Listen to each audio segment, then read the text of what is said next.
Today's episode of the Totally Rad Show is brought to you by The Ben Heck Show. Coming up, we check out two comics today, X-O Manowar and Smoke and Mirrors. Rad Show.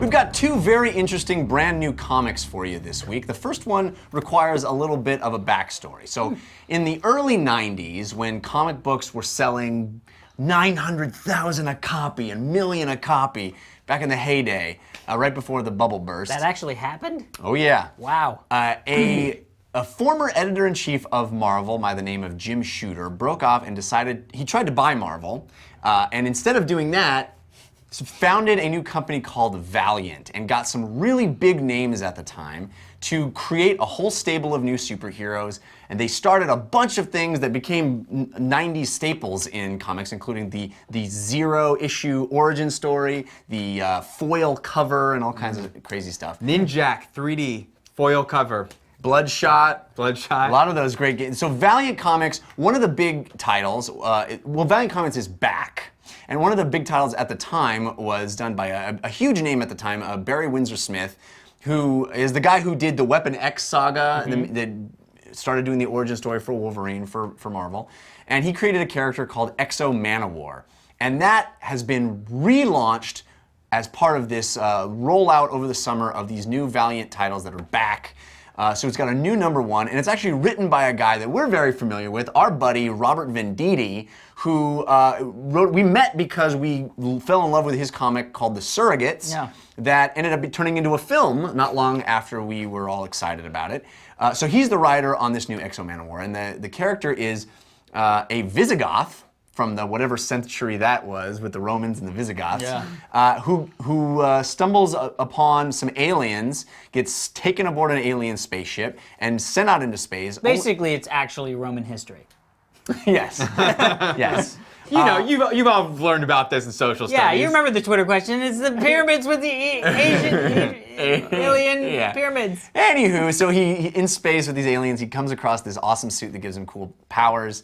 That has been warriors throughout time have used, and then comes back to Earth, and crazy because of the weird thing with the space-time continuum and approaching light speed, time goes slower for him, so he comes back to modern Earth. So did this all happen in the first issue? No. Yeah, because I was like, that's the story of X-O Manowar. Got it. We're starting a new origin story, new first issue. What did you think? I loved it. Yeah? I really loved it. Yeah? I had a blast. I was sort of like, wow, this is great. You know, it's like sandals and candles for the first little bit, and I was like, this guy's an awesome frickin', you know, like, it was like, you know, lasers and blazers at the end. And I was like, this is great, this is great. And then I was like, oh, get those bad, We're all laughing and scratching and moving. guys. And then I was like, oh my God, lasers and blazers. I was like, what's with the green blood? Hey. So you didn't see that coming? No, I That's great. had no idea. Cool. I mean, the cover was a little like sci-fi-y. Yeah, I was like, well, that's very sci-fi, and I was like, ooh, why are we here? And then the alien showed up, you know. But it was great. It was really fun. I thought it was really well done. I actually really loved the art.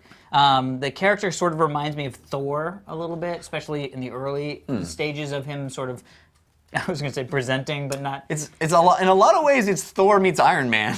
Yeah. With a little bit of Green Lantern thrown in. Yeah. So I had a great time. I was really excited, and when they were the artist doing is all the Conan, actually. Does Conan? That makes sense. Oh, Yeah. I should have his name on the top of my tongue, but I don't. But Hopefully Mike put it up. but when it's kind of like you see what he's going to possibly be doing with the sort of suit that, you know, how it affects people who aren't going to be him. I was really like, oh my God, he's gonna get that, and then he's gonna kick some fucking butt. You know what I mean? So I was in. I was really excited. Yeah. I actually went, oh no, the next one's not out yet. Dan, I know you were a big Valiant guy back in the day. And wasn't Valiant? I mean, I'm still Valiant. Wasn't Valiant? Wasn't Ultraverse a part of Valiant or spin-off of Valiant or anything? Or no? I think so. They had a big crossover called the Unity. Unity, which was like, it was back in the 90s when that was just like everybody was doing it. I know, you know, I'm thinking of Malibu Comics, X-Mutants. That was different? Oh, okay. Anyway, as always, I I also want to say Robert Venditti, after Surrogates, did a comic called Homeland Directive. It's awesome. Fugitive meets Outbreak, Born, awesome. So Robert Venditti, once again, really great writing. The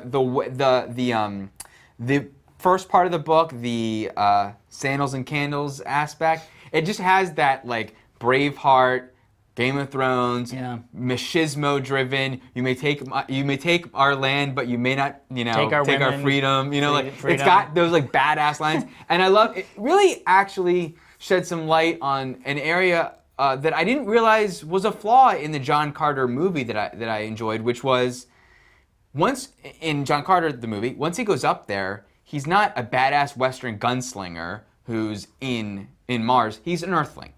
Yeah. That's the joke of, not the joke, that's, the premise that becomes what that movie is. This, albeit we're not quite there yet, but I'm excited to see, and I feel like it is a barbarian in space. The badass barbarian, you may take our land, but you not take freedom, with lasers and blazers and in space and dealing with that. I just love that they dress so sharply they wear blazers. They do. Lasers and blazers, sort of James Bond in space. I hope there's some stealth involved so that there's some spies and ties. Amazing.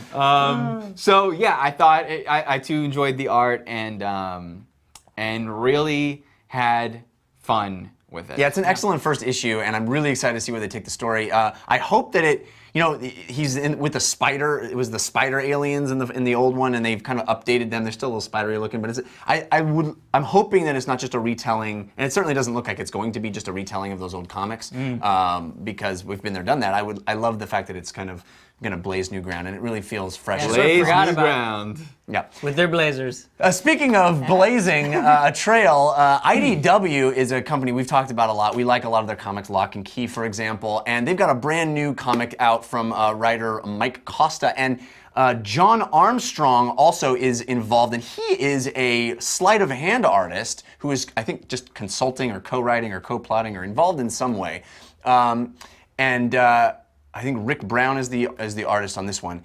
Smoke and Mirrors is a really interesting idea. It's got a kid who's in school for magic, in a magic world where everything is run by magic. Oh, well, that certainly sounds familiar. Certainly sounds like we've been there, done that. Oh, hold your horses 1 second.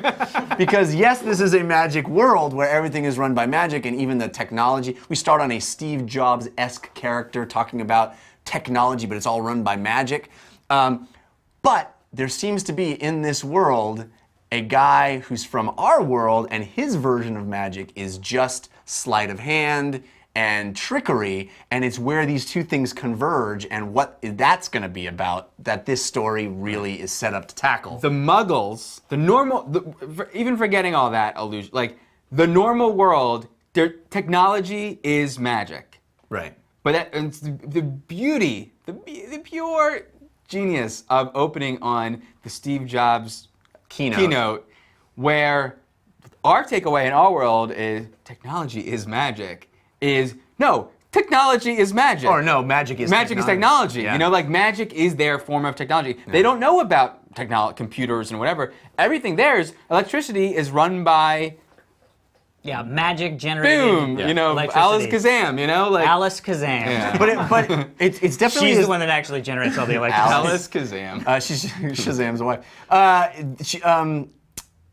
The interesting thing is we're seeing it through the prism of this kid, right? And so it's very much an approachable story. It's big ideas done in a very approachable way, right? Which I would you would gravitate to, because that's your jam. Yeah, it's awesome, and just like that idea is so great, and we don't. The bit that you mentioned with, and now there's someone from this other world, our world or whatever, we don't know yet in issue 2, who's bringing in regular technology, and he does magic that what we know of magic with sleight of hand and all those things. That's like the twist at the end of the first issue, and I love that the big bump is something ordinary is happening in this extraordinary world, and there's just so many interesting ideas, and it's a lot of fun. The writing of the kid sometimes isn't great, sometimes a little hokey, but sometimes it is what you want it to be, and man, just such a great premise. Yeah, it's a great premise, and it's a great read. And the funny thing is, just that premise, just the premise of their technology is based not on electricity and physics and actual underlying mechanics of the universe. Their underlying mechanics of the universe is literally magic. Yeah. That in and of itself could be a book.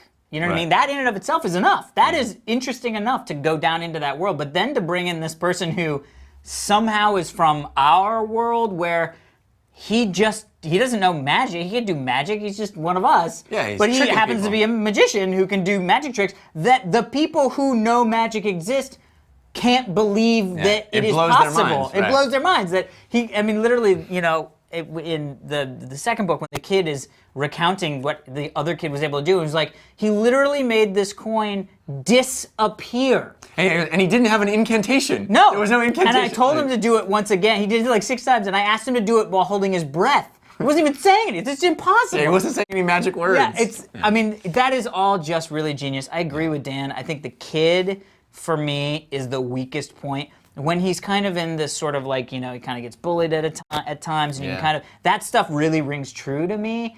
But when he's just sort of like pushing his way in and saying stupid things, and then the parents or the adults in the situation are like, okay, well, we'll just do what you're saying, even though you're being a complete asshole, and nobody would respond to this because you're just pushy and pushing, and anybody else would be like, get the F out of here, kid. There was never that get the F out of here, kid, and then earn your way back in moment. And maybe it's just because they had to get to the getting, but there were times when I was like, I really don't like this kid. Yeah, I agree with everything you guys say. I really, really am enjoying it. I will add to that something neither of you mentioned, which is that this book also seems to be in love with the lore and the world of our real world magic, of sleight of hand, of that sort of the Ricky Jay sort of historian side of magic. And at the back of each issue has a little essay that's sort of about magic history. And in the second issue, there's even a magic trick that you can cut out and do for yourself. Didn't the first book not end on an instruction on how to do a magic trick? It might have. I don't Oh remember. no, but the other thing was, The second one in did. the book, No, he does the magic trick to you, the reader. Yes, that's what it it is. was. Which Yeah, I was- feel like every And issue I is don't know, going did to you have. guys then they pick tell you how to did do you it. guys pick the card that I picked? Well, he tells you how he did it. He tells you how it's done. It's a whole set of Numbers. We'll tell you in Math. a second. We don't want to ruin the trick for y'all. I just said y'all. I don't know, because anyway, the first time we'll talk it's about a it later. wonderful layer that's Yeah. on top of what Yeah. is really an entertaining story, that you also get this celebration of the art of magic in our world, the art of trickery, the art of illusion. It's really a wonderful read, and I think these Yeah. are both excellent comics. And I can. Oh, yeah. They're just starting. It's a way to get on the ground floor of both these two series that are from different publishers. I think we're going to talk a lot more about the Valiant as they roll out over the summer. Definitely. So yeah, As we stay should. tuned.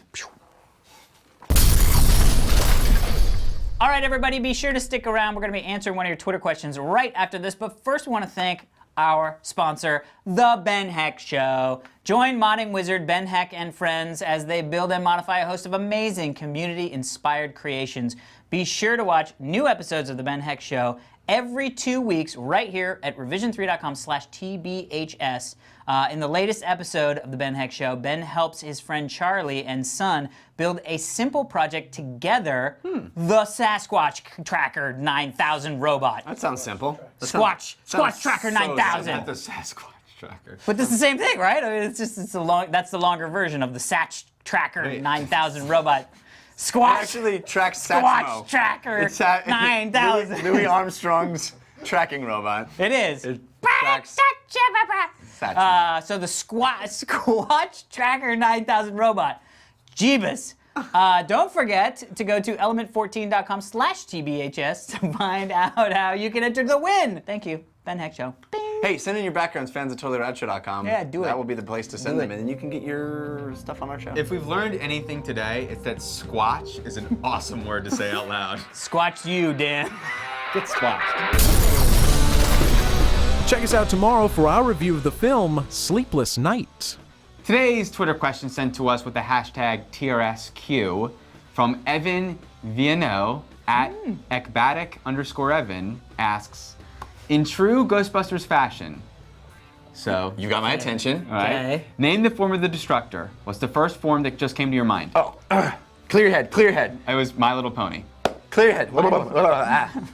No, you want to have nothing in your head. You Can't don't want say any what mine form. was. But he's. No. What is the form? I Name the just- form. My Little Pony. That's good. I like that. Now Soft. you all can't get it out of your I head. just saw the carpet. The carpet. The carpet man. That would be amazing. You know The those carpet? three guys that we'll clean your carpet that sing on the like commercials? the Pet Boys. You mean Yeah, the like Pet Boys, but they're carpet dudes. My God, could you imagine if Ghostbusters the end wasn't Safe Puft Marshmallow? It was like the giant Yeah, Pet giant Boys. Pet Boys? Yeah. Like three. It could very Could well have have been. been Why was it giant? Legoland, because it's Because it's gonna destructive. kill you. It's not like it could be like this little guy. But the whole point is to think of something that couldn't possibly hurt anyone. My Little Ponies. My My Pillow. Little Ponies will trample My you. Pillow. My Pillow. You're smothered. No, I can't be guys are- smothered by My Pillow. It's got air holes. Those carpet guys, all they want to do is fix your carpets. There you go. Yeah. Evan. Your brain that's your carpet. answer. We failed. Suck your brain carpet out.